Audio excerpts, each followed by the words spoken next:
Good evening and welcome to the meeting of the Westcat Board of Directors. Today is February 12th. The time is 6:30 p.m. May we have the roll call, please? Dion Bailey, Present. Norma Martinez-Rubin, Here. Tiffany Grimsley, Here. Tom Hanson. Here. Thank you. And I will note that Cameron Desai is en route. Okay. Do we have any public communicate? Oh, I'm sorry. Approval of the agenda. I'm sorry. Pledge of Allegiance. May we have the Pledge of Allegiance, please? I pledge allegiance to the flag of the United States of America and to the republic for which it stands, one nation, under God, indivisible, with liberty and justice for all. Okay, I'm going to keep my glasses on for the meeting so I can keep things on track. Now we'll move on to item B, approval of the agenda. Could I maybe just one comment that we are going to postpone item 2.1 until the March meeting? So noted, item 2.1 is postponed. Move to approve the agenda with that postponement. I'll second. Okay. Approval in second. Sorry, All those in favor? all those in favor? Aye. Aye. Any opposed? Any abstentions? So approved. Okay, moving on to public communications. Do we have any public communications this evening? None. Thank you. Moving on to the consent calendar. Madam Chair, Yes. I'll make unless someone wants to pull anything, I'll make a motion that we approve the consent calendar as is. Second? Okay, we have a motion and a second. All in favor of the approval of the consent calendar? Aye. Aye. Any opposed? Any abstentions? So approved. Okay.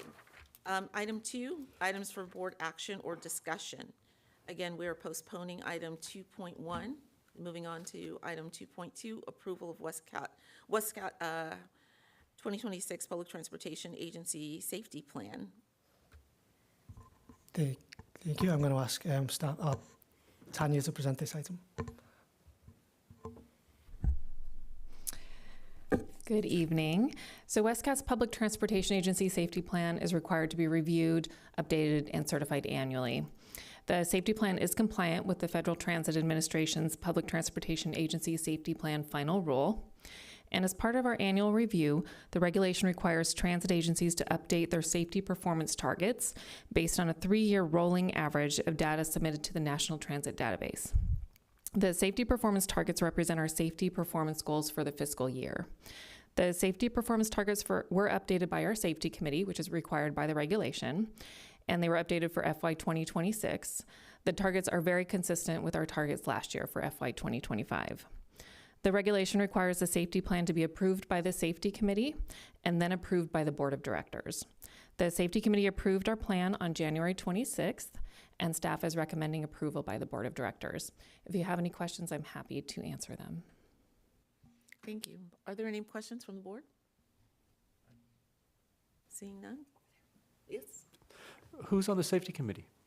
So it is a mix based on the regulation. It requires an equal number of management and frontline transit workers. So it's an equal number of management and then bus operators. Okay, thank you. You're welcome. Okay. Any other questions from the board? Okay, the action requested is a formal adoption of the resolution 2026, 2026, want to approve Westcat's 2026 Public Transportation Agency Safety Plan. Is there a motion? I move to approve the Westcat 2026 Public Transportation Agency Safety Plan. And thank you for the updates and all the information that was in it. And a lot of those target goals being 0, 0, 0, 0. Yes. Second? Okay, great. We have a motion and a second. All in favor? Aye. Aye. Any opposed?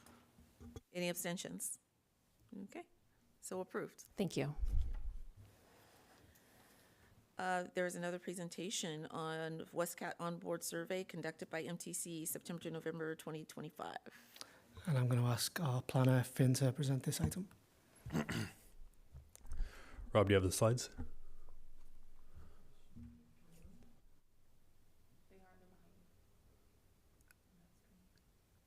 Yeah, he's just getting it full screen, I think.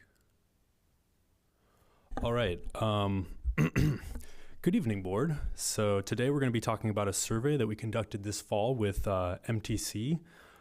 We contracted with Corey, Canapari, and Galanis, and we surveyed 349 riders.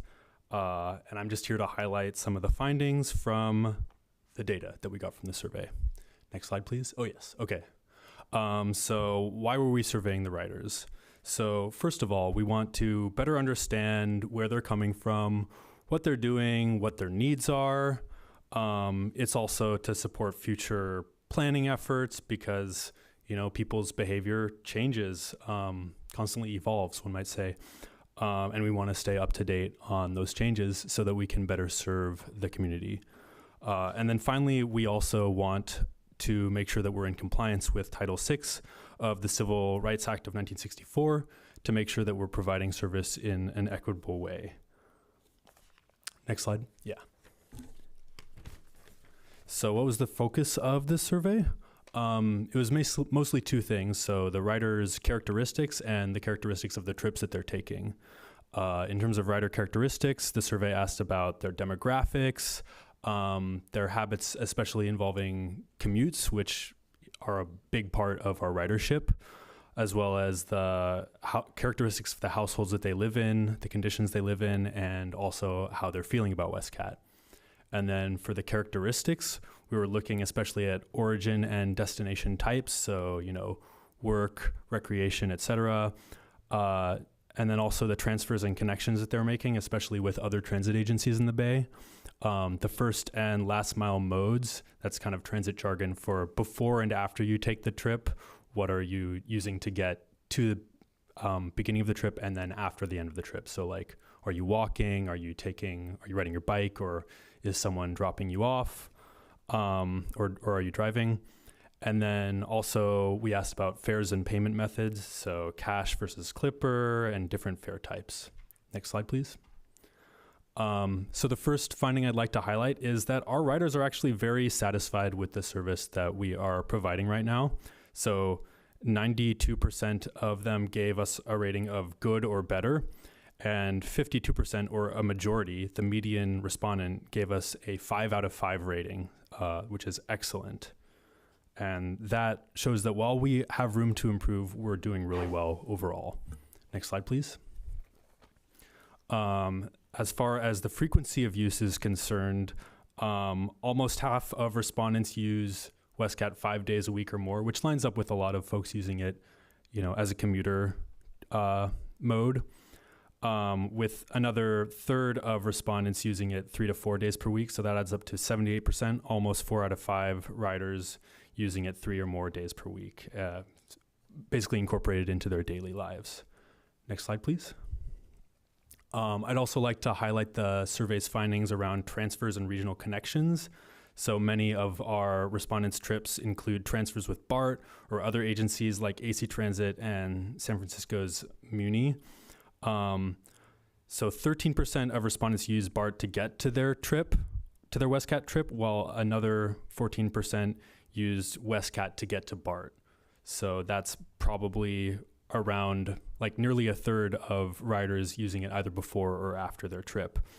And this really speaks to the attention that we have given to prioritizing connections with other transit agencies in the Bay Area, particularly BART. And that although our service area does not have a BART station, folks are still using our service to connect with the larger area via BART and other agencies. Next slide, please. And this is just more of the data that kind of, when taken together, demonstrates that point. Next slide, please. I'd also like to highlight our findings around payment methods. So almost 3/4 of the respondents paid their fare using some functionality via the Clipper system. So that's either Clipper cash value, Clipper passes, the START program for lower income folks. And that's indicative of really society's larger transition towards cash, but also that the extent to which our passengers are dependent on Clipper's functioning. Next slide, please. And one final finding that I'd like to highlight has to do with vehicle access. So in transit, sometimes people talk in terms of choice riders versus captive riders. The thinking around that dichotomy has kind of evolved, where we no longer think of it in such stark terms necessarily, but almost 3/4 of our respondents are living in a household with access to at least one vehicle, which means that they're riding with Westcat instead of using that vehicle. And I think that speaks to how we are providing a public good. Like, while we are providing a public good for people regardless of their means, the people with the means or the alternatives to take a different mode are still choosing Westcat service. And that's it for my presentation. Any questions? Thank you for the presentation. Do we have any questions from the board? Yes. Yeah, on the payment, do you have it broken down any other way, or is it just all by the whole service? Is it like, can you break it down by type, like Links, Express, and then by each individual route, or is it just basically one big number at 74%? So, well, I have two responses to that question. One is, if we go back to the slide on payment methods, we do break it down into when we were collecting that data, there was not only the 20-year anniversary free fare promotion on the Links, which I believe was in September, but also the data shows that the different types of like paper passes, different types of Clipper fares that folks were using. My recollection is that the data that we got from the folks who we contracted with to do the survey did not go into that level of detail, but I can look and see if they are able to provide that, if you'd like. So let me give a little bit more detail on that. So under the current Clipper system, that information doesn't exist in the system. So even though we were asking the passengers directly, that we're not able to track that. With the Clipper 2, when they managed to roll out all of the extra kind of value on that system, we will be able to track that level of information. But just across the region, we're in the higher proportion of operators that have a lot of usage on Clipper. I mean, across our entire system, we're around 60 to 70%, which is pretty high compared to a lot of other operators of our size. So with that level of information will be available going forward, because I think it will be really useful to kind of help us understand how people are paying to use our individual routes and individual systems. Yeah, because I could see where each route, especially with the Expresses and the Links, it's going to be completely different. Maybe some routes will have a lot more cash pay and a lot more monthly passes, and other routes will have very few or any. So yeah, so it'll be really interesting. Thank you. Are there any other questions from the board? Yes. No questions. Well, no, I will turn this into a question. Were there any surprises in the data as the consultant who did the work presented you with the findings? There were a lot of positive findings with regard to usage of the system. Were there any surprises as staff? Well, I think I'll have to think more about, go back and look at the findings, but there was nothing that really jumped out at me as completely surprising. Mm-hmm. I think I might be confusing the findings of this versus the report that comes out of the Westcat Evolution work, but one of the truly pleasant findings is that the cleanliness of the buses was something that was, and I'm paraphrasing here, not the verbiage of the findings in the report, is something that writers found to be positive, attractive, and I think contributes also to their use on a daily basis. I can think that the people who have access to vehicle and choose to ride our Westcat buses anyway, probably there's an element there of riding as a de-stressor, being on a bus as a de-stressor, given the conditions of our freeways, often largely congested during the commute hours, which is when our ridership is highest. So in time, at the next presentation, when we talk about marketing, that might be one of those benefits that we can include to help promote the use or the return to public transit.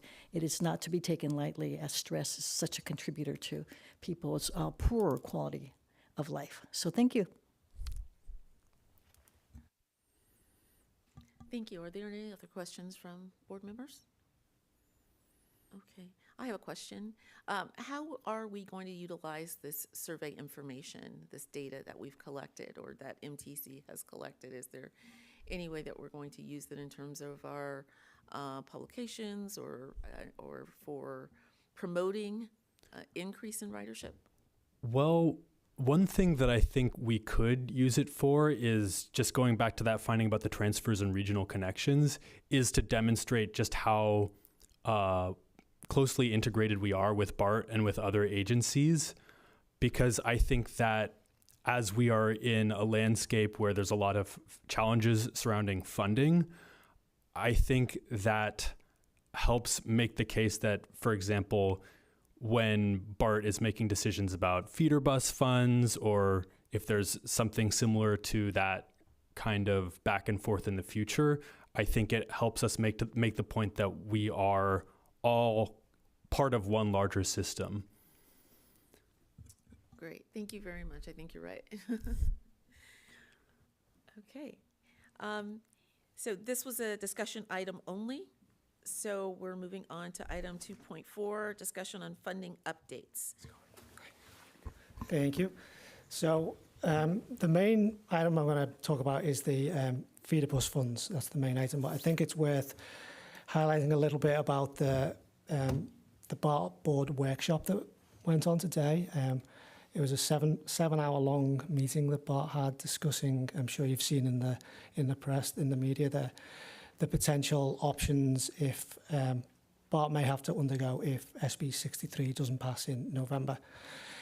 I thought it was a really interesting discussion that the board had, and there was a lot of public comment around some of the potential station closures, cutting parts of the line, closing early, service closing at 9 o'clock on the weekend. I think one of the things that came out, and it sort of piggybacks onto that last question, the importance of the feeder bus system, the importance of us getting riders to and from the BART system. And it doesn't just apply to us, it applies to kind of every bus agency that connects to BART across the entire area. There was a lot of commentary about, you really need to think about how we're going to get people to the BART system. So I don't want to dwell too much on the BART workshop. They didn't make any decisions. They're going back to have another discussion in 2 weeks, but they are starting to put out the potential scenarios if SB 63 doesn't pass and what that would mean to the entire BART system, which has multitude effects on all of those other operators. So back to the feeder bus system. So as we're all aware, BART have zeroed out in their budget. They are no longer going to contribute to the feeder bus that ourselves, County Connection, Dry Delta and Labta receive. This is the last year of funding. So last week we've been working in the background with MTC staff and MTC commissioners on potential options that might be out there. MTC have been working really closely with the large operators and the state on the state loan that has been proposed through the governor's budget to help get the larger operators through to when SB 63 passes and potentially funding starts to flow on that. So they're working on that side of it. And so last week, MTC finally approached us with a potential solution for feeder bus funds for next year, which would be to use Regional Measure 3 funds, which are funds that we already receive for a number of our routes, to give us basically the same amount of funding that we received this year. So it's not what we would anticipate. It's, it's 25% less than we should receive under previous agreements, and it doesn't take into account any inflation effects that would have gone into effect for next year. But I think at this point, it's a good solution. It's a good solution. However, the caveat that we learned a couple of days later when we asked a few questions is that they're actually proposing this to be a loan. So they're actually proposing to loan us $2.7 million for next year. If SB 63 passes, there'd have to be some mechanism to potentially pay the funds back. I don't have a lot of details of it yet because they didn't have any kind of specifics. I mean, I think this really affects us and Tri-Delta the most. We're the ones that have a significant amount of funding that this would affect. And I've been working with the CEO there, Rashidi Barnes, to come up with a set of questions to ask MTC. I mean, I think the obvious questions are, how long is this loan payable back over? You know, as the interest rates involved?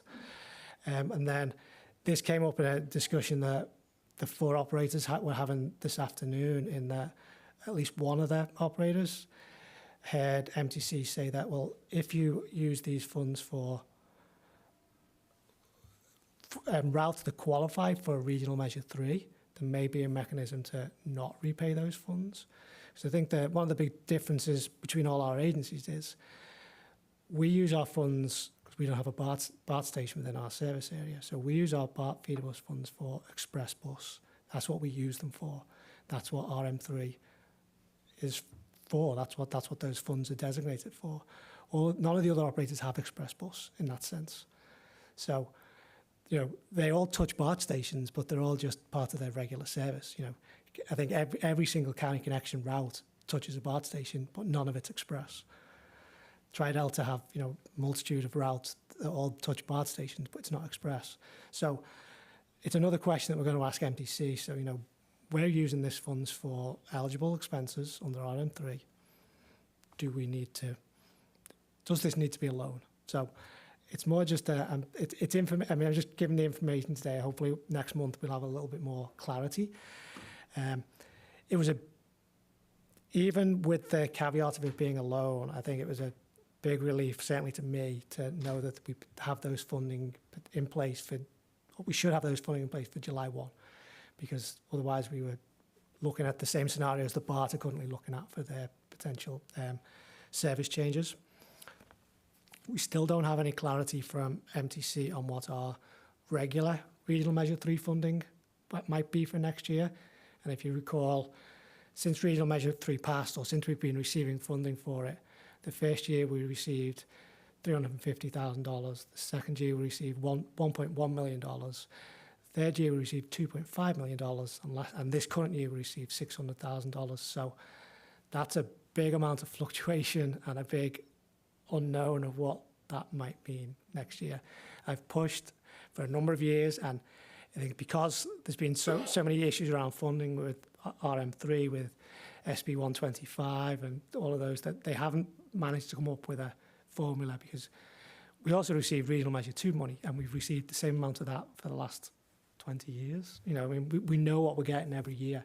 I would just love them to give me the clarity of, okay, you're going to get this amount of RM3 money going forward, because then we can plan around that and really understand what levels of service we might be able to put out there. I think this unknown has been really unsettling a little bit the last couple of years. It's, you know, we're in February, we're starting to think about our budget for July 1, and I don't know what that looks like. So it's a little bit difficult to do that. But I think the main news about the funding update was, you know, I think there's a solid commitment from MTC to provide around $2.7 million of feeder bus funds for next year. So that's good news. We've just got to understand the mechanics around that. So happy to answer any questions. Thank you. Do you have any questions from board members? Yes. Is the approach or the concept of interagency loan, transportation agency, interagency loans, is that something that's new and related as a consequence of low ridership since COVID, or in the time that you've been involving transportation. Is it atypical or No, usual? no, it's not at all. And I think the approach that they've taken with the smaller MTC have taken with the small operators is that, you know, they went to the state to seek funding for the large operators, and the only solution was a loan, which it's not usual.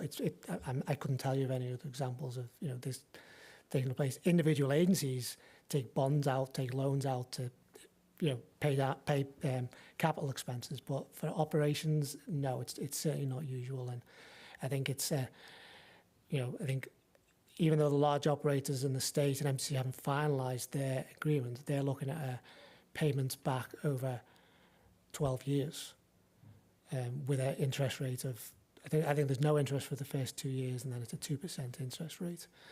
So I think that's it's an evolving new way of, hopefully it's not a new way of doing business, hopefully it's a one-off, but it's definitely a interesting way to approach a problem. You know. Are there any other questions from the board? Yes. I do. Sir. So, I know you didn't do this, but is BART getting, if the bill, if it passes, I think I'm paying for BART as a taxpayer. Are they getting a loan, or are they? How much interest do I get? It's a very valid question. So BART do receive money under the loan. So originally the state loan was a $750 million. That was what it was. It's been negotiated down to, I believe it's now $590 million. So I'm not going to speak for BART or argue on BART's behalf, but they are still looking at fairly significant budget shortfall even when they get the loan.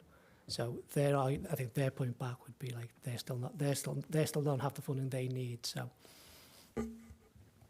I hear you, and I do understand. And again, I'm not trying to make you speak for BART. It's just that it seems like we run a pretty efficient operation, and perhaps they don't, and then our taxpayers are paying, you know, a fee on a line item on our property tax bill to support a service that we're not going to longer get support from, is what it sounds like, unless we get a loan, which means that our folks that are getting on the bus are paying the interest on that loan back, which are the ratepayers that are paying this property tax bill. It just doesn't seem fair. So what I'll say is that I think all of you on this board have known of this issue, shall we say, for a long time. The fact that, you know, the residents in this area don't have BART, that we are the service to provide it. I thought it was really interesting at the BART board workshop today when they're starting to think about potentially service cuts, which mean the end of the line changes. And I think, you know, the BART president, Melissa Hernandez, was fairly clear in her opposition to BART ending service and not providing service to Dublin, Pleasanton, for the same reason they have taxpayers who pay into the system. So, I mean, it's a slightly different nuance of the same argument, but I think for once, other areas of the region are starting to understand the concerns that you have all had or every member of this board has had for, you know, the last 30 years. So I think maybe we'll get some conversation around that going forward. We'll see. Okay, thank you very much. I appreciate it. Thank you, Madam Chair. Director Hanson? Yeah, the one thing that keeps coming back to me is the Express, that's not our system. That's BART's. So the nuclear option is handing it back to BART and say, you've got to explain to the citizens of West County why they don't have a bus anymore, because it's actually your bus that we're running for you, that you don't want to pay for. I understand that, you know, they're such high fare box recovery and they're not getting anywhere near what they're supposed to, but maybe that's the MTC saying this, if it's a loan to BART, because we're running it for BART, so they can pay back to 2.6 if you want it back, but you're not getting it from us. And say, well, we'll just give the system back to BART, and BART can figure out how to run it. And let MTC kind of chew on that for a little bit if it gets a little messy for negotiations. I can carry that message. It's not a problem. I mean, people keep forgetting that. Sure. Yeah. But again, going back to the BART board workshop, you know, it's another nuance of the same conversation, but a number of the BART board members were asking about why can't they sell off parts of the BART system to other operators, get other operators to manage it on their behalf, or, you know, operate the service in the e-bars, all of those questions were being asked, and I think your comment sort of resonates around the same thing. It's like, well, we've been doing that for 30, 25 years, so it's sort of the same kind of conversation. But I think just to go back to, I think if these funds didn't exist, I think that would be the question, or the potential options I'd be bringing to the board about, okay, if we're cutting service, where do we want to go with that? Do we want to cut the local service? Do we want to look at a service to the express bus to Bath? Because for those exact reasons, I think it's a very balanced conversation that the board would have to have, and that decision to make. It almost could come down to how much money do we get from RM3, and that's how much service we run. I mean, it could be like once every 2 hours or something.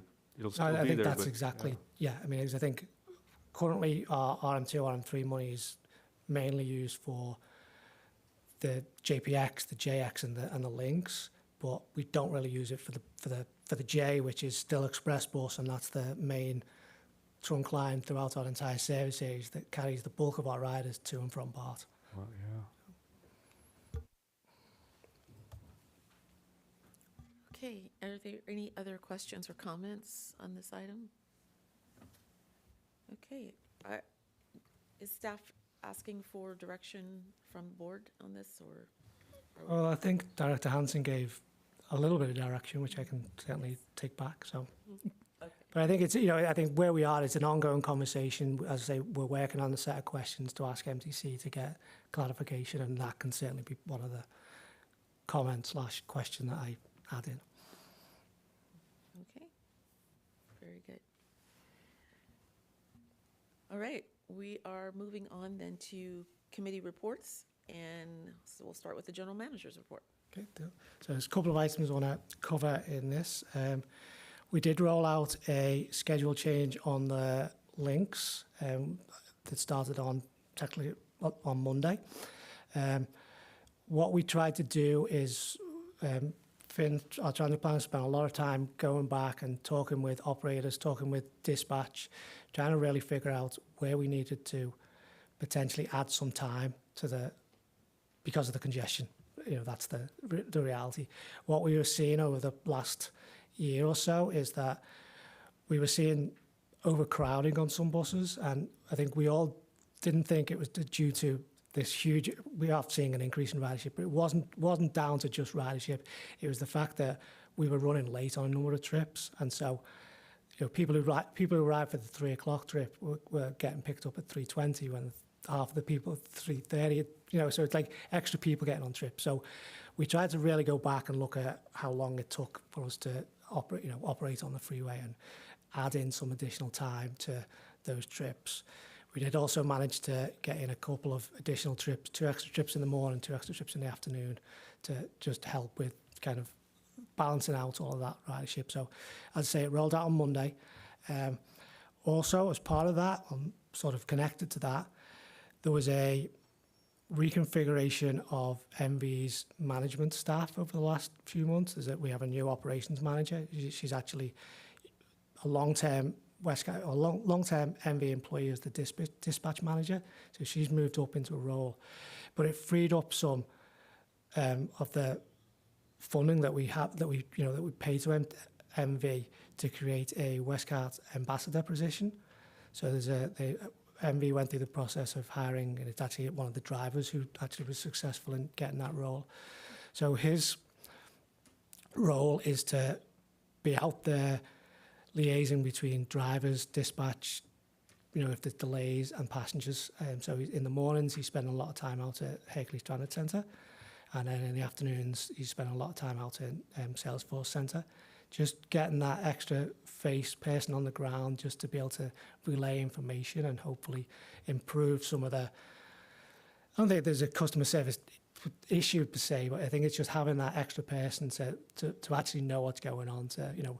Today we were having a back and forth about, well, let's make sure he knows when unfortunately there's a 40-foot regular bus coming, not a double decker, so we can at least prepare people and have that conversation. So I think the first few days have gone really well.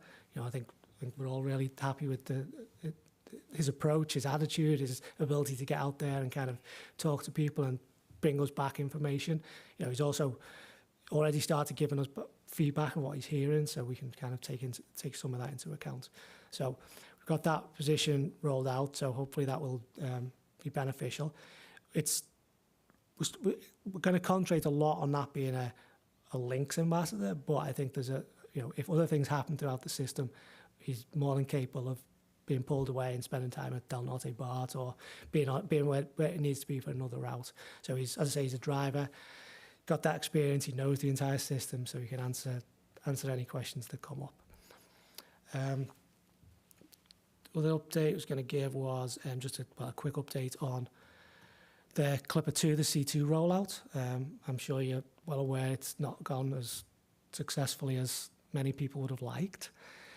I do get daily updates from MTC of where they are, and they are slowly, with Cubic, working through some of the issues that are out there. I think, for once, being a small operator, we're lucky in that we're not affected by most of the issues that other people are seeing. You know, I mean, there's ticket machines aren't working, fair payment collection things aren't working. So I think for us, our only issue that we have is we're still not getting access to all of the reports that we need to reconcile our fare box and that. So I think we're not alone with that. That's every operator's having that issue. So that's our only real issue at this point. Everything else on our vehicles are working, but individual riders, there's not a lot of promotion going on about some of the benefits of Clipper 2 because of I think there's 16 million cards that they've issued over the years.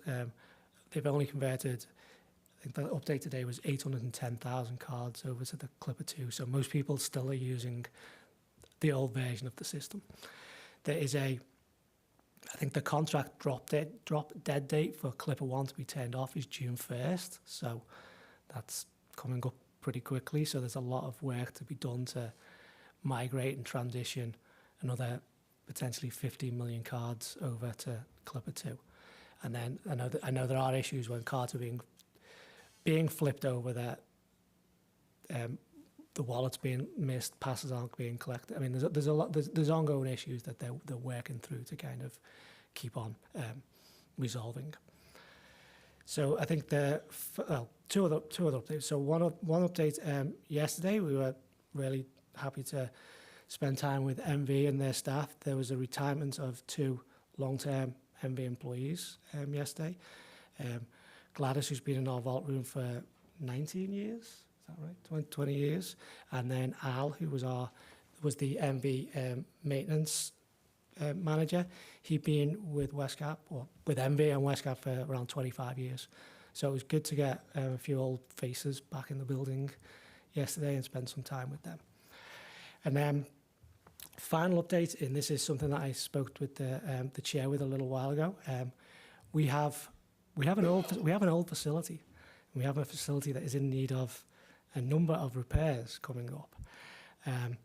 In the last few months, we've identified that we are going to need to replace our roof at some point very soon, which is an expensive project. We had an issue with our sewer line recently, which is we are in the process of a crack in the pipe that is obviously in a place that needs digging up and that work. But the latest one that came today, or the last few days, was we need to replace our HVAC system. The main units, they're old. They've been maintained, perhaps not in the best way over the years, and so we're now at a point where we could repair them for $20,000 or $30,000, or we could replace them for. And the reason why I'm bringing this up is the replacement cost is slightly above my authorised limit. So the board aware I'm authorised to spend up to $40,000, and the cost for this is $46,000.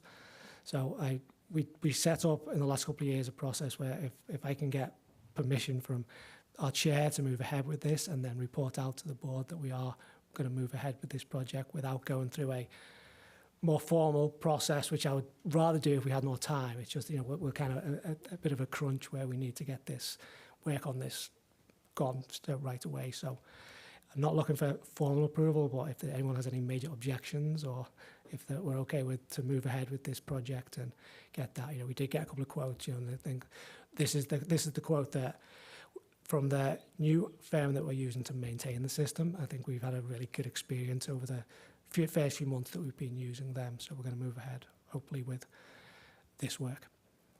That's the end of my report. Thank you. And are there any questions or comments related to the report? Two questions. Thank you, Chair. Back to the ambassador, and pardon, I didn't catch this. Is that person on already or to be? Yeah, no, as he was a driver, it was really easy to just bring him in on right away. So he started on Monday as the ambassador. So yes, he's been out there since Monday, spending time, getting to know the riders, getting to know how the routes come in and all of that. So yes. Okay, so not in the audience tonight. No, he's out there in San Francisco. Or Yeah, he yeah, may be on his and way back, but he's out there. If at El Paso at some point, so the public who does watch this can see the face, or I imagine that person is somehow, something about that person is on the website, so people can become acquainted with having a human available to answer questions when they're at either when he's at either location. We haven't done it yet, but we have talked a little bit about some social media posting for that. That will be coming up, yes. Thank you. And then the other question was about the getting, although no formal approval needed at this time regarding the a contract for HVAC work. Is there a need to go through a process to acquire multiple bids, or have identified someone with whom Westcat has worked already and has an ongoing relationship? So normally we only have to go out get official bids if it's above $100,000. That's the normal process. We do like to try and get bids for other contracts, and normally we would come to the board with either one or two quotes and say we'd like to move ahead with this because it's above my 40,000. That would be how we would normally do it. I think in this case it's a vendor that we're working with on an ongoing basis, and they've submitted the quote, and I think we're comfortable with where it is. What was that threshold? 100,000? For a formal bid, yes. Okay, thank you. We're quite under that. I mean, to be honest, normally we would actually go out for an RFP for most contracts above 40,000, but it's not. Times are changing. 40,000 is not the 40,000 it was, a number of years ago when you're looking at these kinds of projects. Right. Thank you. Thank you. Are there any other questions or comments from the board? No? I'd like to acknowledge and welcome Director Sasai. Okay. The next report, item 3.2, is the WCTAC representative report. We do? Okay. All right, so we met on January 23rd and had a couple things to go through. The first one that came up is we had a board election. Thank you for Cameron for his year of service and keeping us out of trouble and doing a fine job for the past year as chair of the board. We start off with Chris Kelly, who's been reappointed as the even year CCTA representative. And we held off on the alternates because there's going to be a change in how the alternates can be done. There's going to be two now instead of the one in the past. So they're going to be changing some rules at the next meeting to deal with that. The new board chair is Rebecca Salzman, and new vice chair is Cesar Cepeda from Richmond. Let's see, we had an update on the Hercules Hub, which everybody in this part of the world knows a whole lot about because hopefully it comes soon. There's a lot of work to be done to get that to happen. And then we also talked about board meetings, and we're going to stay on the fourth Friday from now on, but we'll start at 8:30. And that's kind of the big things that happened. And then there's going to be STEM projects called for in March. Other than that, it was a pretty good meeting. Thank you for the report. Any questions or comments on the WCTAC report? Okay. That brings us to item 4, correspondence. Do we have any correspondence? No correspondence. Okay. And board communication, items for future board meetings. Do we have any? Seeing none, that allows us to move to adjournment. Thank you very much for attending the meeting. Very efficient.